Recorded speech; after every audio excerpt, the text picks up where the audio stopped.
Қайырлы кеш, құрметті жерлестер.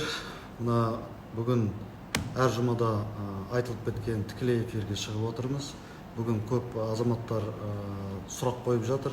Маған мына бірден үшке дейін ол қандай қабылдау, мына кешкі 7-де қандай деп соны түсіндіре кетсем бастамасында. Бірден үшке дейін бұл біз ана дәстүрге айналған әкімнің қабылдауы. Оны қазір біздің эпидемиялық жағдайға байланысты арақашықтықты сақтап қабылдауды жасадық. Ол үшін бізге арнайы тіркелу керек, сұрақтарды қою керек. Сол әркімнің өзінің жеке мәселесін талқылап, жауап беріп, шешімін тауып беретін уақыт. Мынау кешкі 7-дегі тікелей эфиріміз біздің қаладағы эпиджағдай туралы, бір өзекті мәселе туралы. Енді біздің қаладағы эпиджағдай туралы айтап өтсек, бүгінгі күнде 4576 адам тіркелді COVID-19 бен. Оның ішінде 2335-і симптомды, 2245-і симптомсыз. Өткен тәулік күні 22 адам ковидпен тіркеліп, өсуі 0,5% құрап отыр. Емделіп шыққан азаматтың саны 2894 азамат, өкінішке орай 31 адам қайтыс болды. Оның ішінде 3-і Түркістан облысқа жатады. Енді қазіргі кезде біздің провизорлық және инфекциялық орындарға көше келсек, бүгінгі күнде 3860 орын бар. Оның қазір толымы 39% құрайды. Енді әрқайсысын бөлген жағдайда 650 орын бізде инфекциялық орындар, 3110 орын ол провизорлық. Енді біздің 3860 орынның ішінде 151 реанимациялық орын, оның қазіргі толымы 61% құрап отыр. Добрый вечер, уважаемые земляки. Я хотел бы сначала рассказать, сегодня у меня был 13:00 до 15:00 прием граждан. Это традиционный, который мы каждый месяц 2 раза принимали. Для того, чтобы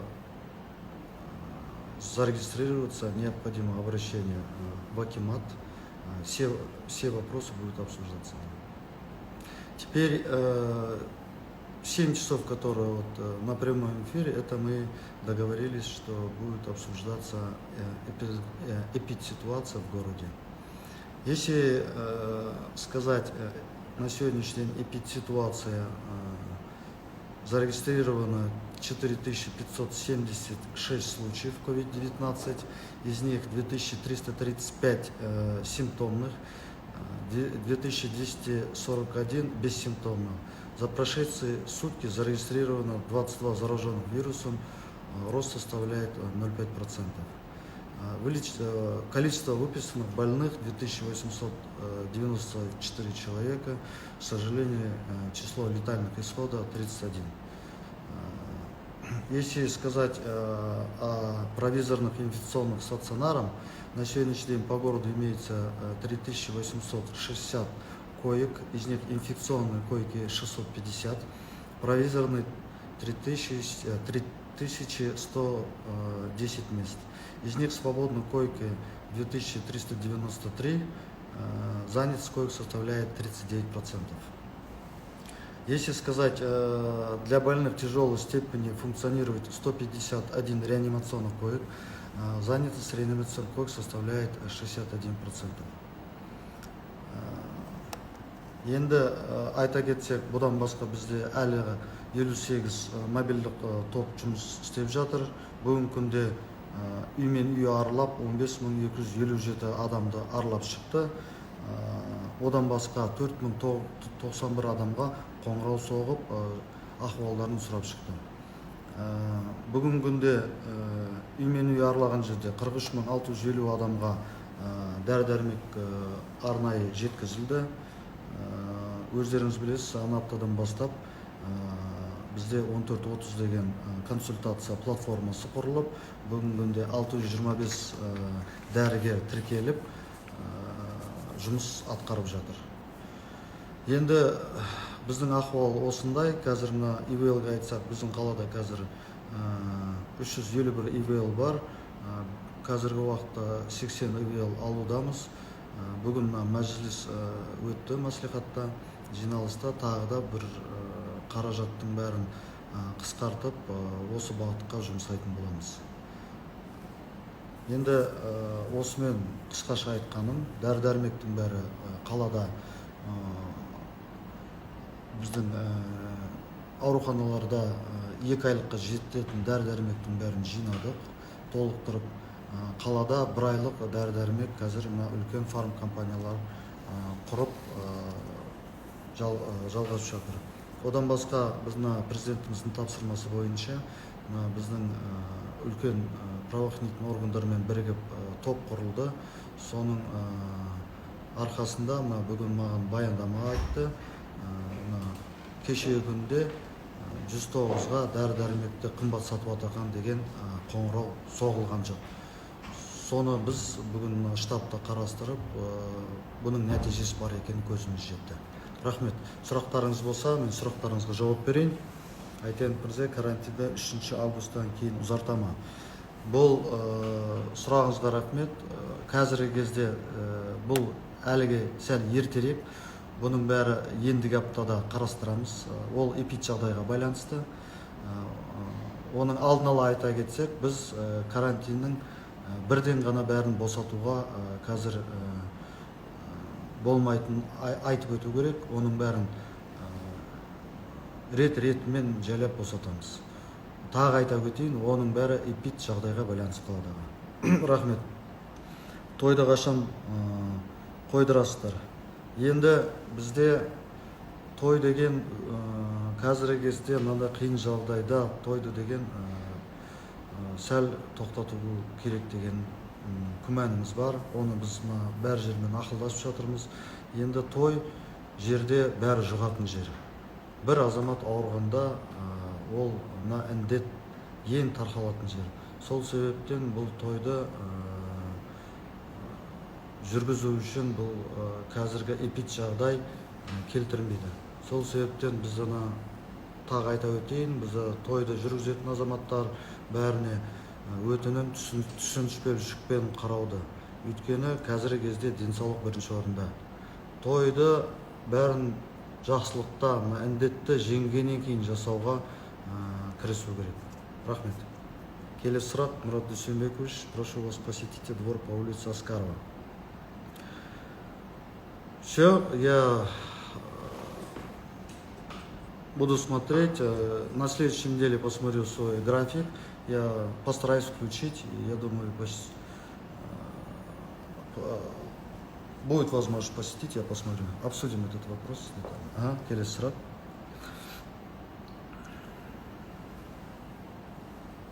Ассаламалейкум, Қонаева көшесі қашан созылады дейді. Қонаев көшесі біз биыл өздеріңіз естеріңізде бар, Түркістан бізде моншамыз бар еді, сол жақтан біз бастап кеттік, бір 800 метрдей. Одан басқа ар жағынан көпірді бітірдік, о жақтан бастадық. Ең бұл жердегі тез бітірудің мәселесі бұл жерді азаматтардан сатып алу. Өте үлкен қаражат ол. Соны біз рет-ретімен жұмыс жасап жатырмыз. Биыл тағы ол жерден сәл қаражатты қысқартқан болатымыз. Себебі көп жерлердің егелері келіспей, оған біз қазір сот шешімімен жұмыс істеп жасап жатырмыз. Ол біреу келіседі, біреу келіспейді. Өйткені ол жерде үлкен жеке үйлер бар. Солармен келісім жасағаннан кейін жұмысты жалғастырамыз. Біз барынша бұны тездетуге тырысамыз. Рахмет үлкен. Саламатсыз ба, арендалық үйлер қашан беріледі? Биылғы жылда бізде арендалық үйлерді қалада 1194 үй салынып жатыр.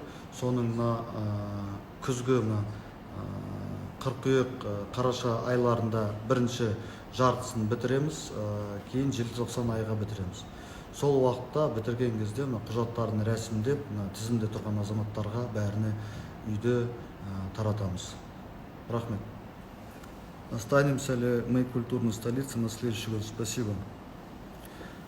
Да, к сожалению, я в том своем эфире рассказывал, мы были готовы к открытию культурной столицы. Действительно, группа здесь менеджеров сильно подготовились, но, к сожалению, пандемия изменила время и ситуацию. Но, тем не менее, если вы помните, мы на День города открыли в рамках телевизионной версии. Мы сейчас продолжаем культурную столицу, ведем в новом формате. Конечно, это непривычно. Сейчас с нашими партнерами стран СНГ обсуждаем, как дальше продолжить. Если ситуация даст возможность дальше работать и позволит нам реализовать закрытие, да, то завершим в этом году. Если этого не позволит, мы будем еще вести переговоры с нашими партнерами стран СНГ. Если решится вопрос, может быть, но до сих пор это не обсуждали. Мы на сегодняшний день до сих пор надеемся, что коронавирус будет полностью побежден. Давайте ждать, обсудим, и время придет к этому. Адырбеков көшесі 2 жыл болды. Қазып тастады, ештеңке істемейді. Рахмет сұрағыңызға. Бұны айта кетсек, Адырбек көшесінде бұл бір күрделі өзекті мәселе болып қалды. Себебі бізге биыл қаражат бөлінген. Себебі тоқтап тұрғанына сот шешімі болды. Екі мердігер бір-бірімен соттасты. Қазіргі кезде мына соттың жүйесі аяқталып жатыр. Осы соттың осы айдың аяғына дейін аяқталғаннан кейін отқан мердігер жұмысын күшейтеді. Содан бастап біз графикті жасап, оны қатаң бақылауға алып, жан-жақты көмектесіп бітіруге тырысамыз. Рахмет сұрағыңызға. Посмотрите, какой бардак в транспортах, нет СЭСа. Да, в этом вопросе есть определенные вопросы, мы обсуждаем. Мы неоднократно разговаривали с ассоциацией транспортных, обсуждали частными компаниями, транспортными компаниями, чтобы они соблюдали все требования, которые утверждены нашим главным санитаром. Да. Поставили 4 группы монитора, неоднократно призываем к этому. Большинство, по их мнению, есть непослушание наших граждан. Но сейчас группа мониторинг уже начинает работать жестко, будет составлять протокол, и будет некоторые автобусы приостанавливаться в случае, если не будут соблюдать эти требования. Спасибо. Микрорайон тұранға қашан мемлекеттік газ и свет келеді? Рахмет. Бұл дұрыс сұрақ, себебі биылғы жылда біз микрорайон тұранға магистраль салуға, газға да, светке де, суға да үлкен қаражат бөлдік. Қазір жұмыстар басталып кетті. Мына электро жүйесін енді бастайды. Газ жүйесін уже басталып жатыр. Бізде одан басқа АГРС 3-те салынып жатыр. Осы біз отопительный сезонға бітіруге тырысамыз. Одан басқа оған қарамастан ішкі жүйесін жұмысты бастады. Биыл ол Тұран микрорайонында 28 үй жылдың аяғынан аяқталу керек. Онда қосып жүйеге тырысуды жұмыс жасап жатырмыз. Рахмет. Енді құрметті әріптестер, қала тұрғындары, айта кетейін, бізде сұрақ қою үшін бір сұрақ белгісі бар, соны басып, сол жерде сұрақ қою керек. Какие меры по поддержке малого бизнеса после карантина? Хотелось сказать, на сегодняшний день ожидать карантина нету малого и среднего бизнеса. По поручению главы государства есть очень много программ, их перечислять можно очень много. В этой связи, вы помните, мы месяца 2 назад открыли бизнес, правительство для бизнеса. Там открыли офис, фронт-офис, там по каждому направлению будет рассказывать, какие есть малому среднему бизнесу поддержки.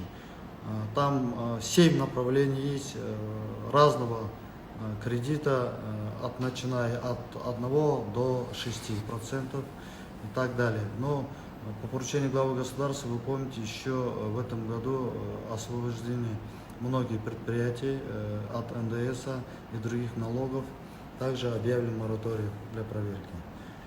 Детально вопрос будет, если вы пойдете в фронт-офис, там работают наши сотрудники, объяснят по вашим вопросам. Спасибо. Алматинский трасса жөнделеме, Бозарық Асар жолдары. Бұл жөнделіп келе жатыр. Бұл А1 деген республика бюджеттен қаражат бөлінген. Бұл жұмыстар жалғасып жатыр. Ол рет-ретмен келеді. Биылғы жылда қазір 1,2 километр салынып жатыр. Жоспар бойынша сол Бозарыққа дейін жеткізіп, біздің жібек жолына қосу. Сол себептен қазір үлкен жұмыс жасалып жатыр. Рахмет. Перейдите, пожалуйста, микрорайон Жайлау, улица Ахметова. Наверное, придите, да? Понял, я своим помощнику скажу, который календарь составляет, график. Мы включим, приедем и посмотрим. Ага, спасибо.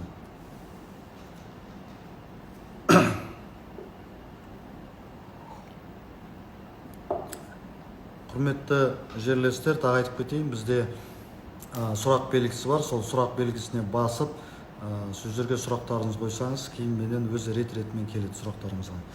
Жаңа автобустар келді ме, және қандай автобустар? Бізде биылғы жылға 590 автобусға ГЧП бағытымен сатып алынған жолы бар. Оның қазір 70-і келіп отыр. Автобустың бәрі газбен жұмыс істеледі. Бұның бәрін біз қараша айының аяғына дейін жеткізуге үлестіріп отырмыз. Оған қарамастан қазір оны қамтамасыз ететін газ станциялар салынып жатыр. Ол да бір қарашаның аяғына дейін болады. Осы біздің қарашаның аяғына бәрін жүргізуге атсалысып жатырмыз. Возьмите, пожалуйста, 4-й микрорайон под контроль. Мусор не вывозит, устали звонить, деньги платим просто так. По этому вопросу я провел совещание. На жесткий контроль поставили районные акимы в этом вопросе. Да, есть моменты, которые мы обсуждали. Некоторые предприниматели, которые занимаются мусорной развозкой, исполняют свои обязанности в недолжном уровне. Я дал поручение, какие можно принимать меры. Я думаю, мы в ближайшее время приведем в это соответствие. Лично я неоднократно сам езжу, смотрю. Если раньше в день раз убирались, сейчас будет 2-3 раза. В зависимости от наполняемости. Спасибо на вопрос. 15-ші микрорайон 14-ші үйге балалар ойнайтын алаңша қашан салынар екен? Жоспарда бар ма? Биылғы жылы біз қаражаттың бәрін қарастырып, республикалық бюджеттен де, жергілікті бюджеттен қаражат қарап жатырмыз. Жұмыстардың бәрі басталып кетті. Биылғы қаралмаған үйлердің бәрін қазір біздің аудан әкімдері тізім жасап жатыр. Оны 21-ші жылға өткіземіз. 2 жылдың арқасында біз бәріне жеткіземіз деген жұмыс жасап жатырмыз. Рахмет. Добрый вечер. Будет ли подорожание нефтепродуктов на АЗС? Заранее благодарю. Спасибо за вопрос. На сегодняшний день дорожание не ожидается. Это в общем сложности тариф утверждает и контролирует у нас Министерство энергетики. Такой информации нету и предпосылок не ожидается. Прогнозы не дают. Я думаю, не будет подорожания. У них, если сезонные будут какие-то вопросы, будем обсуждать. Айтен Мырза, мұғалімдер жұмысқа шығады ма карантин кезінде? Қазір біз білім министрлікпен және біздің басқарма, білім басқармасымен жұмыс әрекет жасап жатырмыз. Биыл кезде 2-3 әлі вариант бар, сол варианттардың бәрін қарастырамыз. Қазіргі кезде үлкен дайындықта жүргізіп жатыр. Бүгінгі күнде қаламызға 10 мыңнан астам компьютер сатып алып жатыр. Қазірде бюджеттен, қысқарылған бюджеттен осы бағытта жұмыс жасап жатырмыз. Оны да алуға бір-екі варианттың ішінде бірінші бастамалар дежурный деген топтар құрылады, 15 баладан. Соларды оқытуға, үлкен класстағы оқитын балаларды ол арақашықтан оқуға қарастырып жатырмыз. Егер де эпиджағдай түзілген жағдай болған жағдайда басқа да вариант қарастырады дейсіз. Рахмет. В больнице Роща очень давно не работает КТ. С реанимацией приходят 200 частной клиники. Очень правильный вопрос. На сегодняшний день в Роще КТ не работает. Все запчасти заказаны. Несмотря на это, мы сейчас заказали 3 новых КТ, 40 срезанных. Они поступят в течение 10 дней, 15 дней. Мы распределим по большим нашим больницам. Кроме того, у нас частные клиники еще дополнительно закупят. Сегодня работает почти 11 КТ. Мы доведем это до 13-14. В случае необходимости мы если увеличим. Кроме того, у нас в городе есть еще 26 цифровых рентгенов, которые работают. Мы дополнительно еще будем приобретать. Я думаю, в этом направлении вопрос полностью снимется.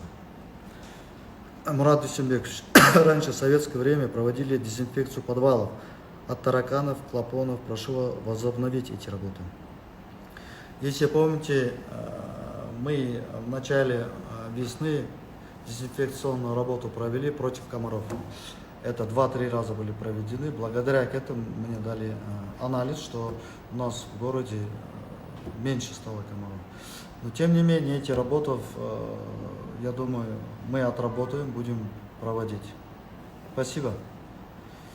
Хотелось бы еще раз напомнить, вот я сегодня часу до 3 провел прием граждан. Все вопросы, которые были включены, мы ответим письменно на каждый вопрос. Ассаламу алейкум, Мурат аға. Қаланың жолдары қашан бітеді? Сұрағыңызға рахмет. Қаланың жолдары рет-ретімен бітіп келе жатыр. Бүгінгі күнде 239 жолдың 130-ы бітіп қалды. Оған қарамастан бір аптаның ішінде тағы 50 жол бітті. Біз тамыздың аяғына дейін бәрін бітіруге тырысамыз. Біраз енді 10-15% қыркүйекке қалуы мүмкін. Оның себебі көп мекемелерде азаматтар ауырып қалып, жұмыскерлер аздық болған себебінен. Келесі бұл күрделі мәселе, бұл бірден қалада 414 километр басталып біткеннен кейін, бұндай қалада ешқашан болмаған. Әр жылда 100-130 километр салынған, 18 жылдары 78 километр салынған, енді 414 бірден ауырып қалып, біздің мердігерлер үлгермей жолы басталған. Қазір мен өзім тапсырма бердім. Осы тамыздың аяғына дейін бәрін аяқтауға. Мүмкін кешігу болып, оны түсіністікпен қарау керек. Рахмет. Почему не проводится прямой эфир 23.07.13.00? Я хочу повториться еще. Сегодняшний, который в 13.00 был, это не был прямым эфиром, это был традиционный прием граждан, только дистанционно. Эти граждане были давно, основные были записаны, были обращены личные вопросы, которые я принял через программу, платформу Zoom, ответил на вопросы. Если вы помните, мы этот прием граждан остановили во время нашего чрезвычайного положения и карантина. Но, тем не менее, вопросов стало бы очень много. Чтобы ответить, мы приняли решение прием граждан осуществлять через платформу Zoom дистанционно. Спасибо. Дәрі-дәрмектер Шымкент қаласына жеткілікті ме? Бүгінгі күнде қазіргі біздің 10 ірі фарм компаниялардың қазіргі қоймаларында 2 апталық дәрі-дәрмектер бар. Оған қарамастан олар ары қарай дәрі-дәрмектер өзінің жоспары болып алып келіп жатыр. Бұдан басқа біз бір рет кіргізуге рұқсат беріп, оны да алып келіп жатыр. Қазіргі кезде енді антибиотиктің саны, мен айтып кетейін, енді әрқайсысын айтпай, 1 600 000-ға жетті. Басқа да жаропонижающий дәрмектің бәрі жетіп жатыр. Кейбір дәрілер болмаған жағдайда, бір аптекада, дәріханада болмағанда, басқа дәріханада бар. Сол себептен біз группа дәріханалар да бар. Қазіргі ол бағытта алаңдаудың қажеті жоқ. Рахмет. Мұрат Дүйсенбекұлы, күз мезгілінде оқушыларды оқыту қалай жүзеге асырылады? Енді тағы айта өтейін, біз қазір 2 бағытта қаралып жатыр бұл мәселе. Бірінші, бастауыш мектептегі оқушылар, оларды мектепке 15 адамнан арақашықтықты, эпиджағдайды бәрін сақтап оқытуға қарап жатырмыз. Ол қалай болатын әлі аяғына дейін шешім шыққан жоқ. Үлкен сыныпта оқитын оқушылар ол арақашықтан оқыған. Сол себептен қазір бұл бағытта біз биыл қазіргі уақытта 10 000-дай компьютер сатып алынды. Бұдан басқа тағы да қысқартылған бюджеттен қарап жатырмыз, қанша қажеттілік бар екенін. Сол бағытта үлкен жұмыс жасалып жатыр. Рахмет. Неге қатал, жесткий, нақты қадам Неге қатал, жесткий, нақты қадам жасамасқа КВИ алдын алу үшін? Енді өздеріңіз білесіздер, біздің президентіміз төтенше жағдай енгізгеннен бастап, бұл қатаң төтенше жағдай болды. Біздің ковидтің өсуі өте төмен болды. Сол себептен енді біздің экономикалықты ары қарай тұрып қалған себебі де болды. Сол себептен рет-ретмен босата бастағаннан кейін індет күшейе бастады. Өйткені көп біздің қала тұрғындары қарапайым індетті сақтауды қойып, бәрі жүріп, шұғырлаған жерге барып, өзіңіз білесіздер, кейін біздің жағдай бірден көтеріліп, азаматтардың ауырғандары күшейіп кетті. Енді қазіргі кезде оның бәрін қазір қатаң сақтап тұрғанымен біздің азаматтардың өзі, қала тұрғындарының өзі түсінбей, өзін сақтамаса, бұның қанша қатаңдық қойғанымен оның көмегі өте төмен. Біз қалай өзімізді сақтап, сол тәртіпке, өмірдегі тәртіпке кіргізіп, берілген эпид тәртіптің бәрін сақтай бастағаннан бастап, біз жағдайымыз түзіле бастайды. Бұл енді бірден біте қоймайды екен, көзіміз жетіп отырмыз. Сол себептен қала тұрғындарының бәрін сол бағытқа шақырамын.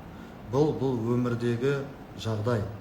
Бұл өмірге енгізу керек, біздің қатаң сақтау керек, біз өзімізді бетперде киіп, көп азамат жиналған жерге бармай, қазақшылықты қазіргі уақытша тоқтатып, үлкен тойларды қойып, қонаққа барып, туыстарға барып, жаназаға сәл уақытша тоқтату керек. Сол себептен әрқайсымызға бір-бірімізге ескерту беріп, сіз неге олайша жасамайсыз дегеннен бастап індетті жеңеміз. Сол жолға шақырамын. Рахмет. 42 500 қай уақытта дейін төленеді? 42 500 қазіргі азаматтар бәрі тапсырып жатыр. Бүгінгі күнде 100 000-дай азамат қабылданып төленді. Бұл одан басқа біздің кәсіпкерлер өздері тапсыруға несі бар, рұқсаты бар. Олар қазір 15 000-дай азамат тапсырды. Онда қарастырып 30% уже төленді. Бұл 42 500 бірінші қаңтарға дейін, бірінші қыркүйекке дейін тапсыруға рұқсаты бар. Рахмет. Где взять айтеновские маски с надписью «Я люблю Чимкент», клевые маски? Ну, это не айтеновские маски, сказать. Это маски. Действительно, была организована группа молодежи, волонтерами, здесь предприниматели. Было заказано на сегодняшний день определенное количество. Сейчас распространяет волонтеры, сейчас и наша доблестная полиция сейчас. Это не то, что кому... Это пример тому, что надо соблюдать требования и пить требования, надеть маски. Это и потом призыв любви к городу, призыв соблюдения и уважения каждого нашего жителя. Спасибо. Я думаю, в городе волонтеры, если доблестная полиция, если увидите, может быть, где-нибудь получите. Спасибо. Енді құрметті жерлестер, дорогие земляки,